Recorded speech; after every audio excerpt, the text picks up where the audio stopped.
बिस्मिल्लाहिर्रहमानिर्रहीम।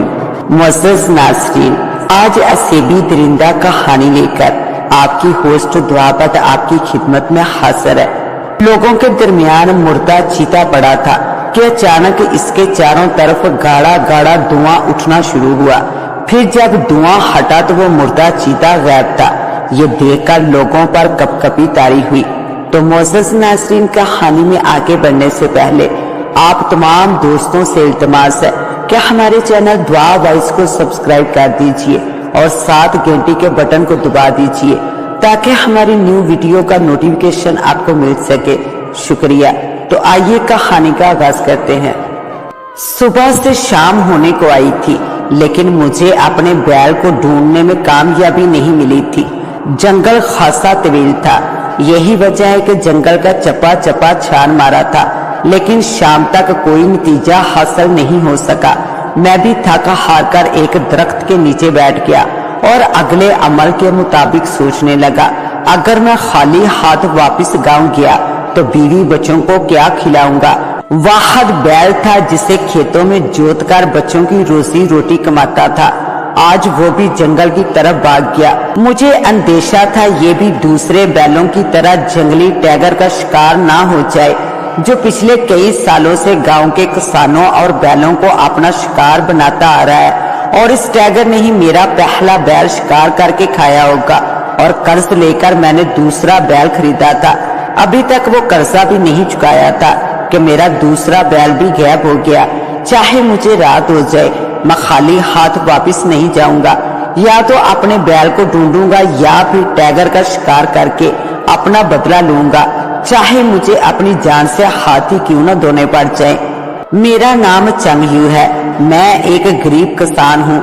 हमारा छोटा सा गांव चाइना के शहर बीजिंग के शुमाल में सिर्फ 10 किलोमीटर की दूरी पर वाक़या है। कहने को तो ये जदीद दौर है, लेकिन हमारा गांव अब भी कदीमी दौर से बाहर नहीं निकला। मतलब कि दूर जदीद में पाई जाने वाली सारी सहूलियात से आ रही हमारा गांव चाइना जैसे तेजी से तरक्की करने वाले मुल्क में एक अजूबा नहीं तो और क्या है। खैर, बहुत तारीफ कर ली मैंने अपने गांव की। अब आते हैं अपनी जिंदगी की तरफ। तो साहब, अपनी जिंदगी क्या है?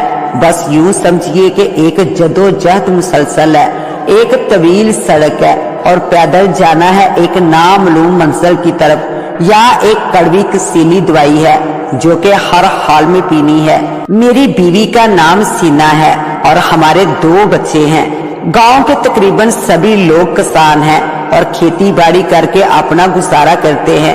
वो सादा खाते हैं और सादा रहते हैं, दिखावा नहीं करते, इसलिए ज्यादातर खुश रहते हैं। मैं भी एक झोंपड़ी में रहता हूँ। पूरा दिन खेतों में मेहनत करके अपने कुनबे को हर तरह से खुशहाल रखने की कोशिश करता रहता हूँ। हमारी परेशानी तब बढ़ती है जब कोई बच्चा बीमार पड़ जाता है और 10 मील दूर हम इसे बैलगाड़ी पर शहर इलाज के लिए ले जाते हैं। बाकी हम अपने हाल में खुश हैं और हमने जिंदगी के हर शोबे में सादगी अपनाई हुई है।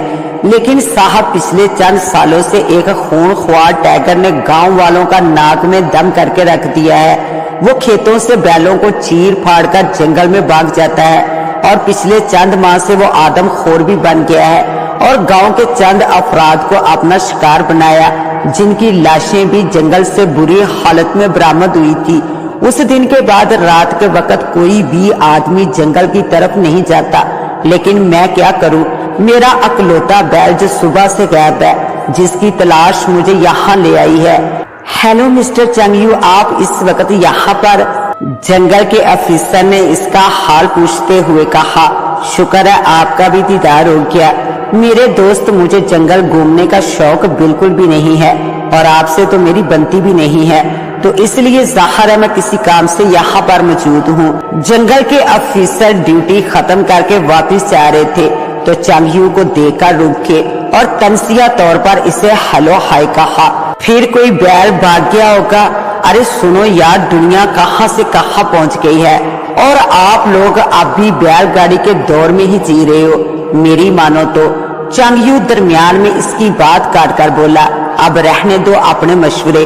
आज खैर तो है, किस तरह आना हुआ? ड्यूटी अफसर बड़ी डटाई से हंसा। हमारा काम आप लोग जो कर रहे हो, भला हमें क्या जरूरत किसी खूनख्वार दरिंदे से लड़ने की।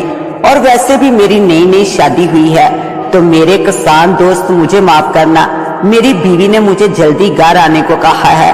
वो क्या है ना कि आज रात साल 9 की तकरीबात पर हमें बीजिंग जाना है, जहां नए साल की खुशी में आतिशबाजी और मुख्तलिफ तकरीबात होनी है।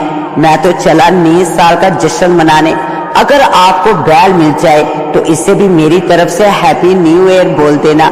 वैसे मुझे नहीं लगता कि टाइगर ने इसे नया साल देखने के लिए जिंदा छोड़ दिया हो।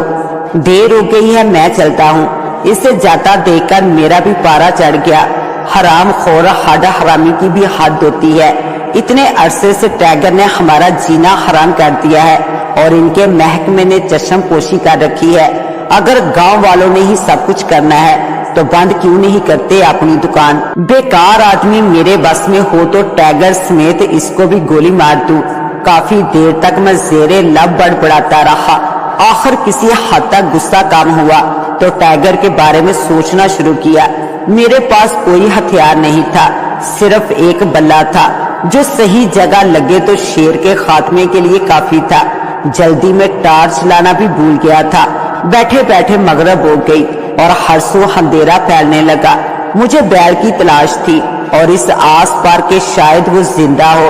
मैं उठा और सीधा जंगल की तरफ रुख किया।